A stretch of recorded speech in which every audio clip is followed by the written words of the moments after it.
안녕하세요. 권기진입니다. 이번 주제는 실내에서 대형견을 기를 때 주의할 점, 또 대형견을 기를 때 이 정도를 할애하지 못한다면 대형견을 안 기르는 게 좋다라는 내용인데요. 첫 번째, 대형견들은 어떤 견종을 불문하고 자칫 소형견이 예를 들어서 이라고 하는 것과 대형견이 이런 건 달라요. 위압감이 있죠. 그래서 아무리 순한 개인데도 밥 먹는데 옆에 가서 건드릴 때 이러면 큰일 났다고 생각해요. 이때부터 마음이 위축돼 쪼그라들어요. 남자고 여자고 관계없어요. 그리고 두 번째, 소형견들도 무릎이 잘 빠져요. 막 뛰어다니고 미끄러지는데, 근데 대형견들은 무릎이 빠지는 것보다 고관절이 약해지는 경우가 많습니다. 고관절 이형성이라고 들어보셨죠? 이 대형견들은 기본적으로 이 몸 전체의 밸런스가 만들어지려면 한 3년이 걸리는데요. 태어난 지부터. 그런데 실내에서 움직이면 어떻게 돼요? 전진 운동이 아주 부족해집니다. 전진 운동이란 뭐냐면 뒷발은 잡고 당기고 앞발은 펴서 다시 오므려서 당기고, 이게 서로 이제 상호작용을 해가지고 이 다리 관절 전체를 건강하게 만들고 인대와 근육이 강화돼야 된단 말이에요. 이걸 하지 못하면 뒷다리의 마지막 관절이 어디냐 하면 우리가 말하는 고관절이죠. 예? 이 고관절의 뒷발, 발목, 뒷무릎, 이걸 통해서 에너지가 하나하나 올라가 가지고 고관절까지 올라가야 되는데 못 올라가요. 가면 갈수록 없어져요. 시작 이러면 위로 없어져요. 밑에 발만 가지고 움직이고 옆으로 미끌리는 이런 문제가 생기죠. 그래서 대형견을 실내에서 기르시면서 바깥에 미끄럽지 않은 지면에서 오랫동안 산책시키지 못하면 고관절 이형성에 빠지기 아주 쉽습니다. 특히 리트리버 종류, 골든 리트리버가 더 심하죠. 제가 십수년, 한 20년 됐나 그전에 고관절 연구를 한 적이 있어요. 그래서 전 세계에서 고관절 통계를 낸 걸 보니까 골든 리트리버 1위입니다. 60 몇 프로가 고관절 이형성에 해당돼요. 그리고 라브라도도 만만치 않고요. 그 다음 두 번째가 뭔가 하면 독일 세퍼트입니다. 저먼 세퍼트가 그렇고요. 세 번째, 한국 삽살개도 그렇습니다. 이 고관절에 상당히 이제 취약한, 이형성에 취약한 견종들이 있습니다. 이런 견종들 뭐 기르지 마라 이런 게 아니에요. 이런 견종들 상당히 매력적인 견종이죠. 다만 얘들이 선천적으로 그런 인자를 가지고 있을 확률이 높다면 그게 심해지기 전에 예방 차원에서 미끄럽지 않은 지면을 오랫동안 전진하게 하는 운동을 할 수 있어야 됩니다. 그래야 실내에서 기를 수 있어요. 넓은 마당에서 매일 풀어놓고 기르는 개들은 문제 소지가 작겠죠. 하지만 실내에는 전혀 다릅니다. 좁은 데서 우리 집이 100평인데요. 100평 안에 강아지가 안 미끄럽고 혼자서 전진 운동을 할 수 있는 평수가 뭐 얼마 됩니까? 똑같습니다. 10평이나 100평이나. 그러니까 반드시 흙, 풀, 인도, 미끄럽지 않은 인도, 또 제일 좋은 건 뭔가 하면 낮은 구릉, 뭐 약수터 가는 정도의 이런 산을 오르내리는 건 매우 좋아요. 이게 또 필요하고요.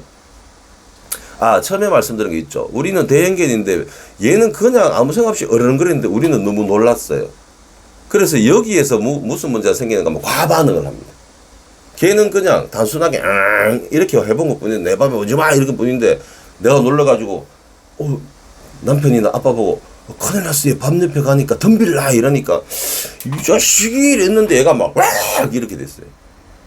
처음에 딱 이럴 때는 막 아이고야 안 그래야지라고 하면 다행인데 이 자식이로 타겠더니 막 이랬어요. 그럼 어떤 문제가 생깁니까? 이제 충돌이 시작된 거예요.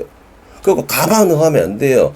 대형견이나 소형견이나 하는 행동은 비슷해요. 근데 우리가 받아들이는 그 충격, 그 두려움 때문에 이제 우리가 가반을 하는 거죠. 그 두려워할 필요 없습니다. 우리 강아지가 주도권을 높여서 나를 완전히 만만하게 보고 공격하고 덤비려면 보통 7개월 넘어서 일어나는 게 이제 통제권이에요. 그 전에 뭐 3, 5개월 요 사이에 어른거리거나 막 이런 거 크게 신경 쓰지 마세요. 일부 개들은 쪼매한테 확 무는 게 있어요.